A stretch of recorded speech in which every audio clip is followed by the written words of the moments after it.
بسم اللہ الرحمن الرحیم۔ السلام علیکم ناظرین، نائلہ اور اصاف نے بلا شبہ انسانی تاریخ کا گھنونہ ترین کام دنیا کی مقدس ترین اور مکرم ترین جگہ پر کیا۔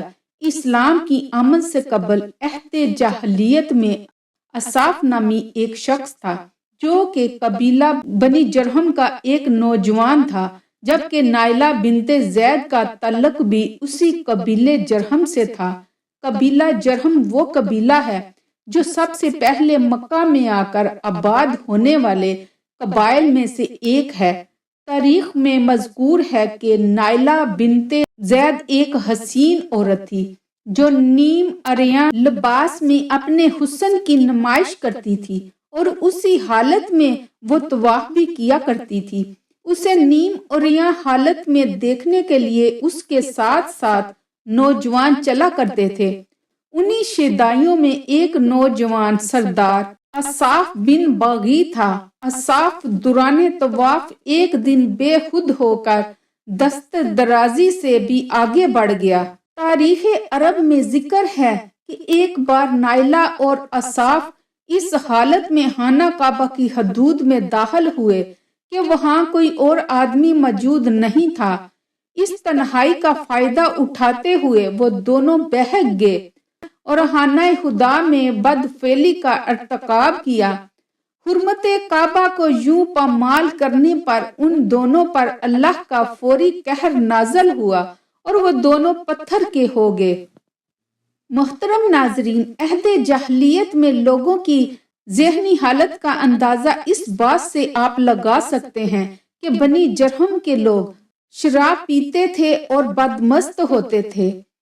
کعبہ کی اس بے حرمتی کرنے والے لوگوں کی داستان عشق کو داستان فخر کے طور پر بیان کرنے لگے۔ مشرکین مکہ نے خانہ کعبہ کی آرائش و ذبائش بھی شروع کی۔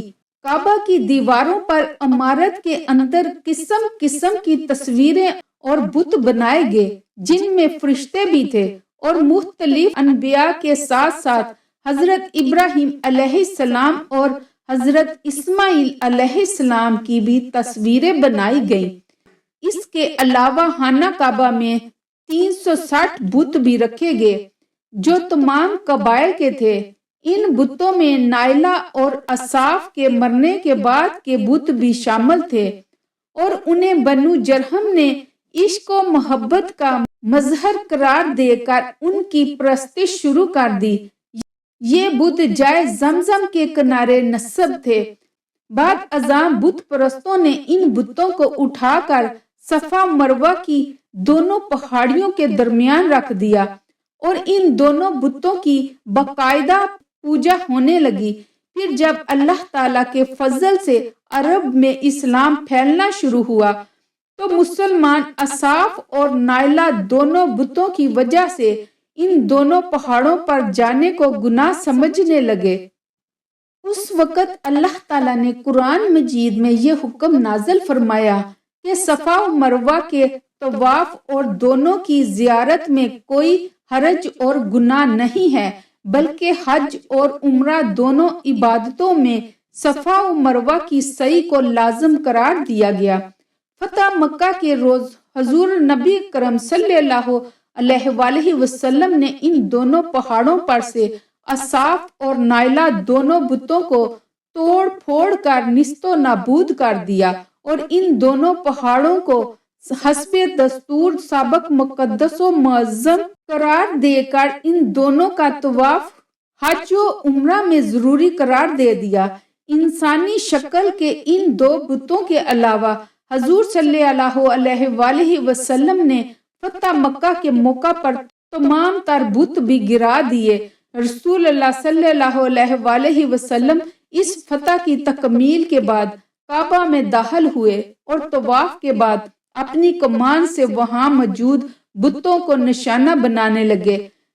اس موقع پر اصاف اور نائلہ کے بتوں کے علاوہ جن بتوں کو توڑا گیا ان میں حبل، عزا، لات و منات اور دیگر کئی بت شامل تھے جن کی تعداد لگ بھگ 360 تھی۔ حبل مشرکین مکہ کے سب سے اہم ترین بتوں میں سے ایک تھا۔ دراصل یہ اہل شام کا دیوتا تھا جس کے معنی طاقتور کے ہیں، جسے عربوں نے حبل کا نام دیا۔ یہ بت قریش مکہ کو انسانی مورت کی شکل میں ملا جو سرخ عقیق سے تراشا ہوا تھا۔ حبل ہاس خانہ کعبہ کی چھت پر نصب تھا۔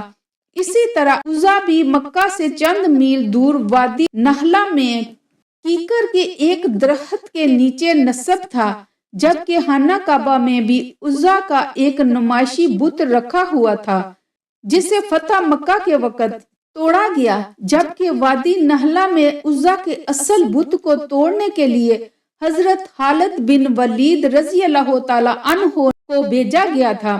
مشرکین مکہ کا تیسرا بڑا بت لات یہ طائف میں اس جگہ نصب تھا جہاں آج کل مسجد طائف کا بایاں مینار ہے۔ دراصل یہ ایک شخص کا جو حاجیوں کو ستو گول کر پلایا کرتا تھا، بعد میں جس کی پوجا شروع کر دی گئی۔ قریش رات سونے سے پہلے عزا اور لات کی پوجا پاٹ کرتے تھے اور قسم بھی انہی دو بتوں کی کھایا کرتے تھے۔ اس کے علاوہ جو چوتھا بڑا بت توڑا گیا وہ منات کے نام سے مشہور تھا، جو عرب کا سب سے قدیم ترین بت تھا۔ اس بت کو بھی نبی کریم صلی اللہ علیہ وآلہ وسلم کے حکم پر فتح مکہ کے لیے جاتے ہوئے حضرت علی رضی اللہ تعالی عنہ نے منہدم کر دیا تھا۔